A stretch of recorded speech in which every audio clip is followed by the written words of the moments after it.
Hey, Cam Newton, how you doing? Hey, how are you? Not pretty yesterday. Oh my goodness. Yeah. But you know, we just have to keep pressing, plugging along. And there's no motivating speech. There's nothing that needs to be done besides, accept the challenge and accept where we are and just get better from it. I mean, as a leader on this team, what do you say to the guys after a loss like that? What's most frustrating is, you know, is I put so much on my plate that, yesterday I just kind of felt like I was pressing too much, understanding what the situation was, and it kind of showed. And, that's not me.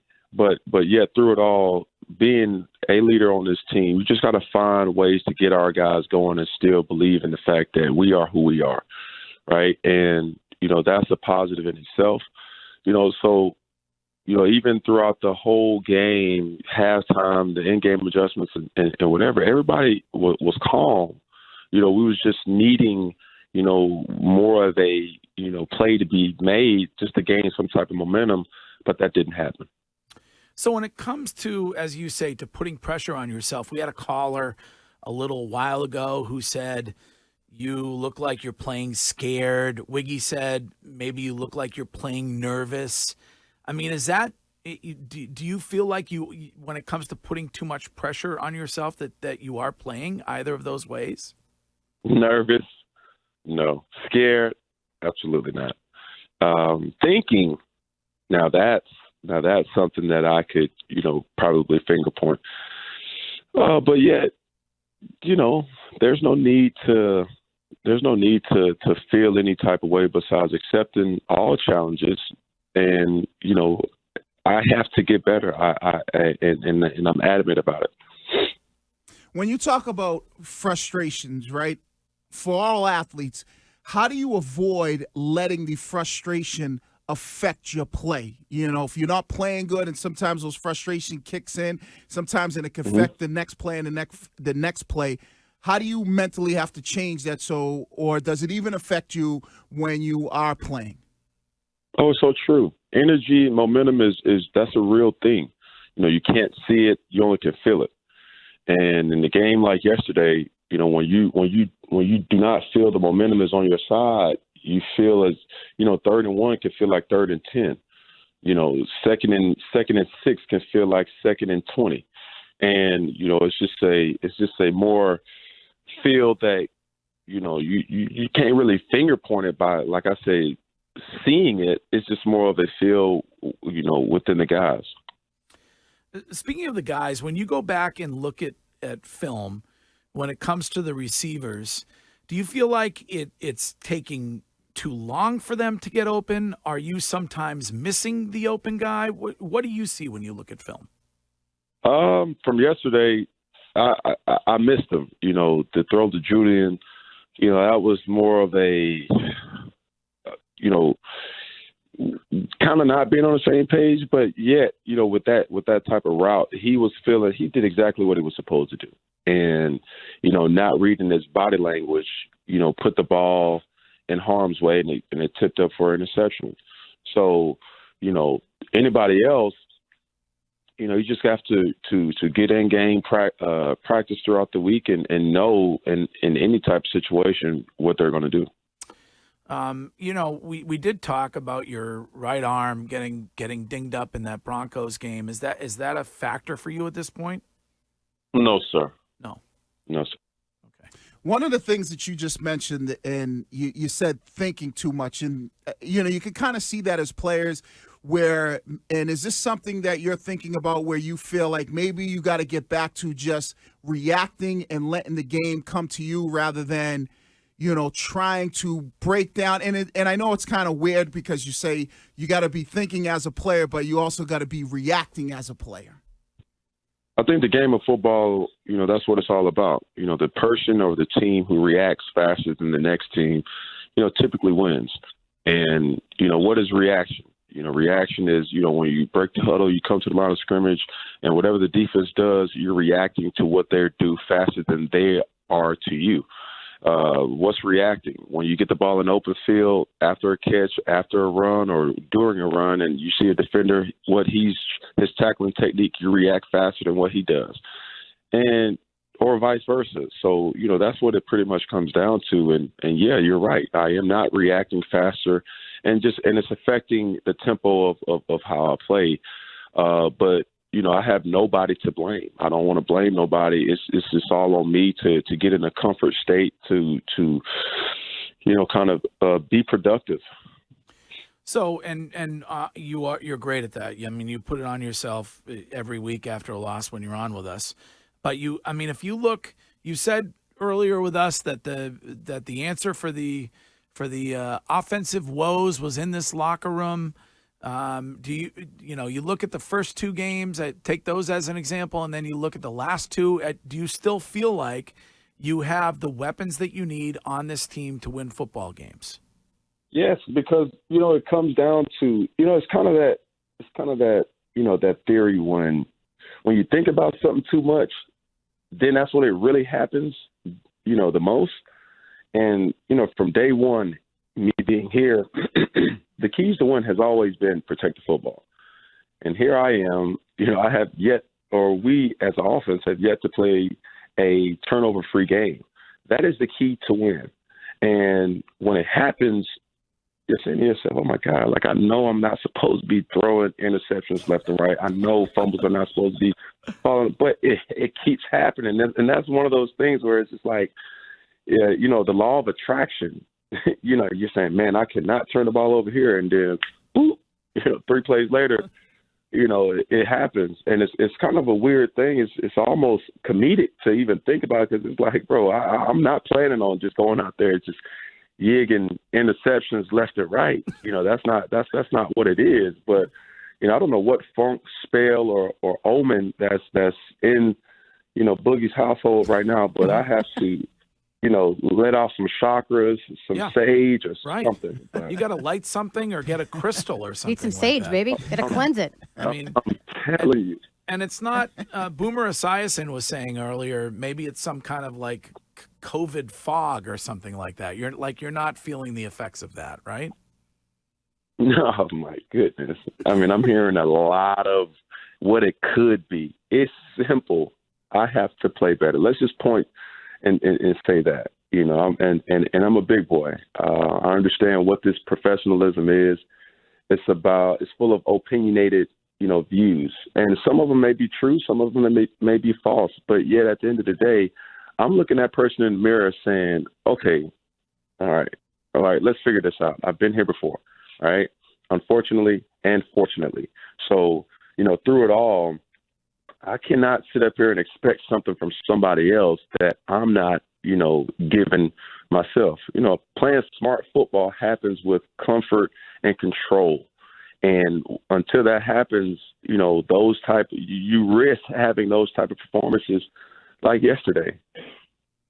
Cam, you mentioned the law of attraction, which, thoughts become things. And I'm curious, after a game like that, how do you maintain your positive mindset? How do you get out of your own way, essentially, and not get trapped in your head so that you're, manifesting maybe something negative? How do you stay positive? Well, for me, I know I'm better than what I've been putting on film, and that's simple. And, I accept any type of personal blamings and dealings, and I know there's light at the end of the tunnel. And, you cannot get to 3 and 4 wins without getting to 1 win. And that's everything that we're worried about.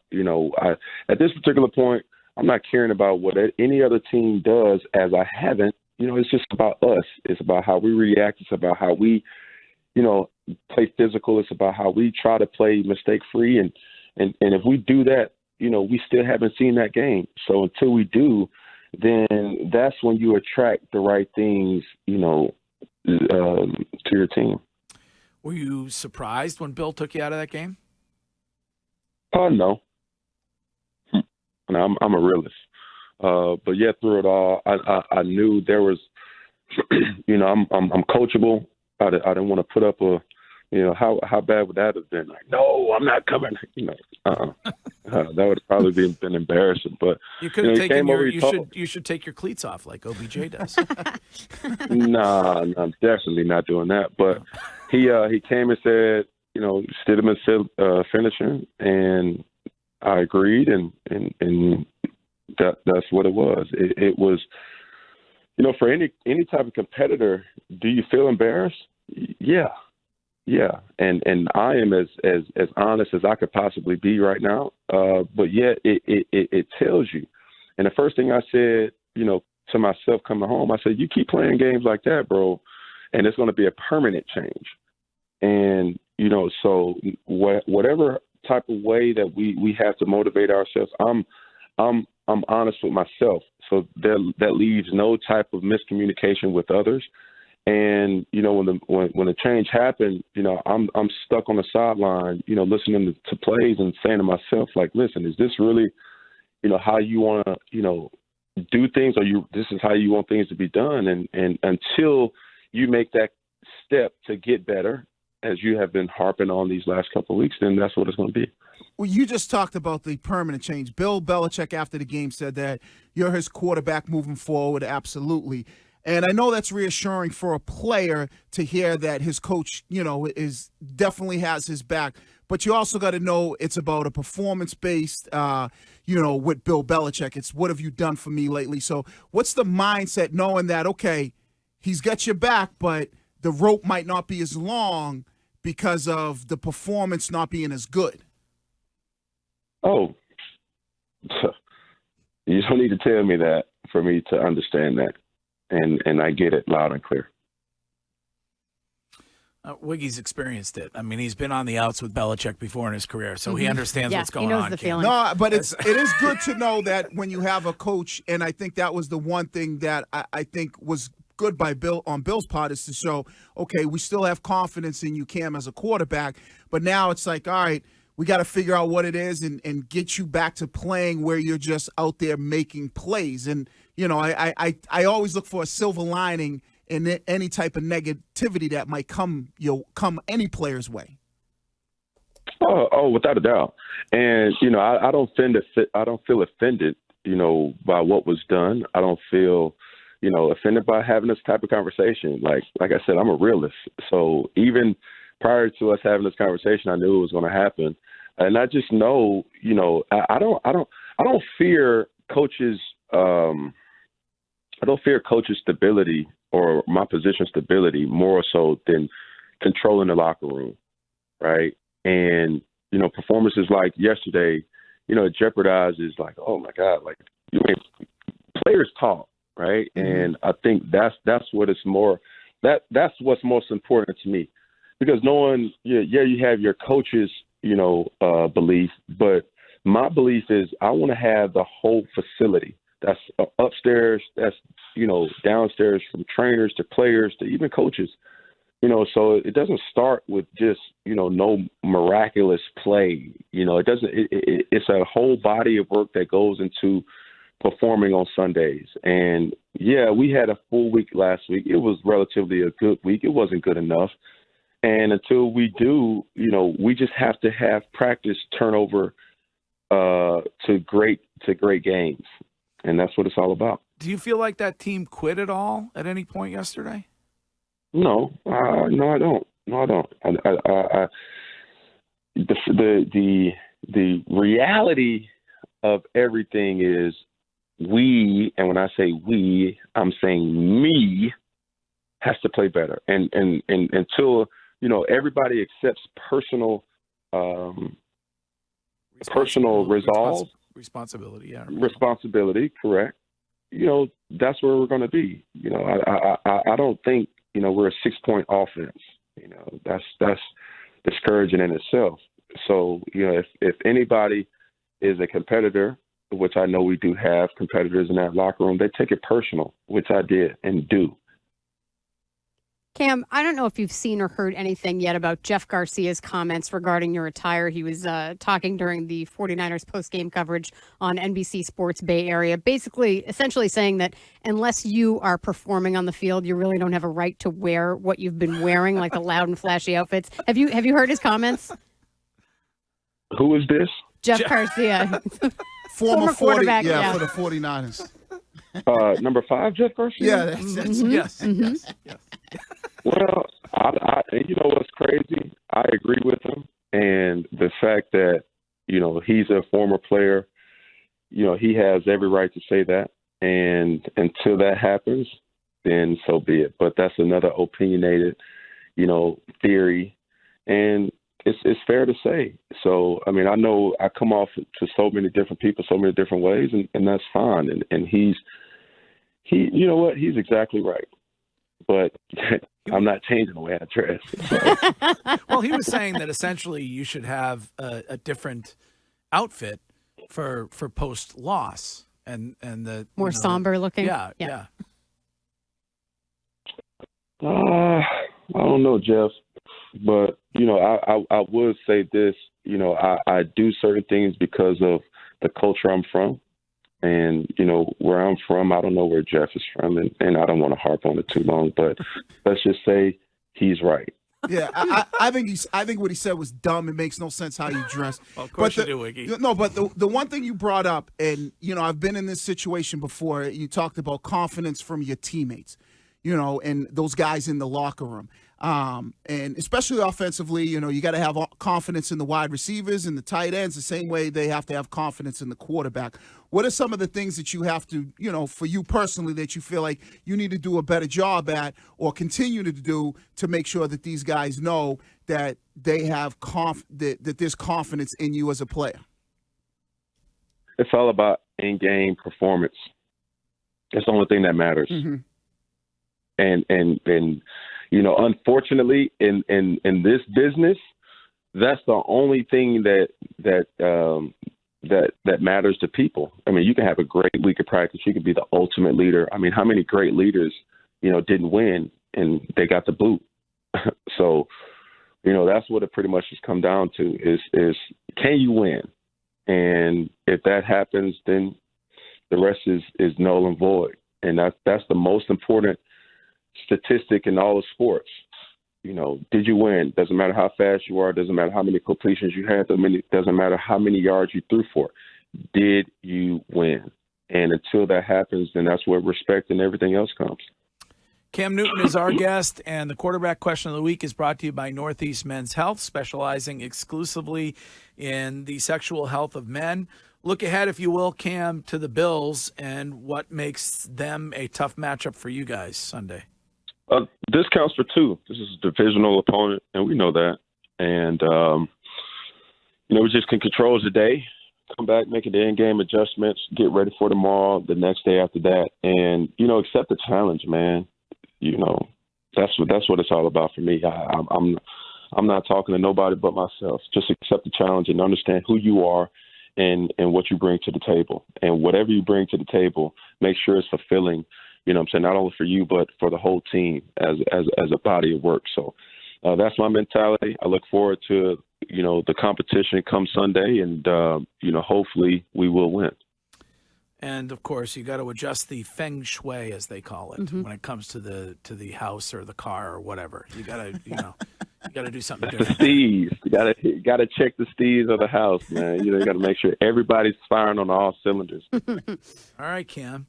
Well, listen, thanks for being on. I told you last week, the sky, I don't know if it's fallen or it's still in the process of falling, but there's a little bit of pressure. There's a sky. Let's just say it like that. There's a sky. There's a sky. It may snow on Friday. Have you driven in the snow recently? No, I haven't. But I'm looking forward to practice about that. There you go. There it is. There you go. There's always another day. All right, Cam, we will talk to you next week, all right? Man, you guys have an unbelievable week, and talk to you next week. You too. Thanks, All right, Cam. later. There he is.